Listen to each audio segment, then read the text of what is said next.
Clad in school uniforms, scores of young people filled the Bana Ba Thari school hall. Maimane believes equipping young people with science and technology skills will help them start businesses. He, however, lamented that poor infrastructure in rural areas disadvantage the youth, and he called on government to improve public infrastructure in these areas. He said the youth in rural areas have the potential to help attract investors if they are given resources such as computer laboratories. Our young people today, when you are in rural areas, the education you find in rural areas is often poor. It's not competitive. So I'm here to say, as BOSA, let's put robotics, let's put computer labs in schools, so that our young people are not limited by geography. They can be citizens of the world by being on the internet and compete, because that way they can start their businesses online, they can compete with people. This is about the economies of the future, not economies of yesterday.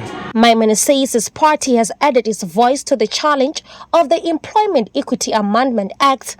He says the proposed changes will ensure that salaries are based on an employee's input and not their race, age or gender. In a country where you've got a few people who are working and too many that are unemployed, 2 out of 3 young people cannot find jobs. You often find when they come into spaces of work, people don't benchmark their salaries against what they used to pay people. They benchmark their salaries against an unemployed person and sometimes someone who used to work in an informal sector. We are saying to employers, you may not ask a young person to produce their previous pay slip. You must make sure that you pay them what the job is worth, not what you think they are worth. And therefore, we are also giving young people an opportunity to be able to engage the fellow employees that are there so that they can ensure that they are being treated fairly. Some youth are calling on the Department of Higher Education to allow students to register at institutions for free.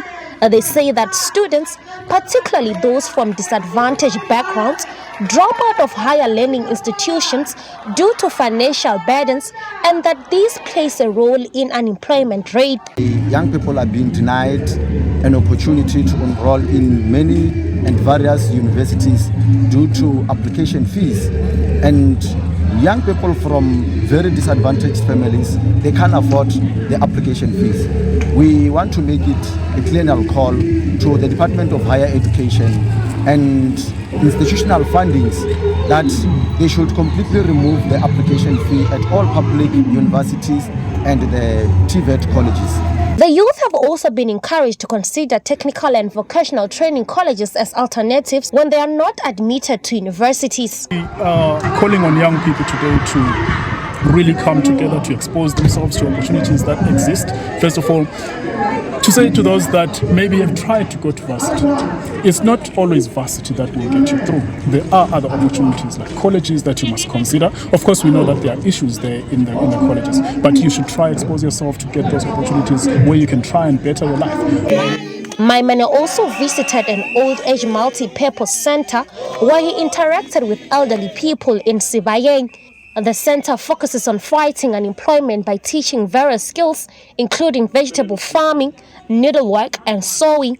Rendani Raliphaswa, SABC News, Sebayeng.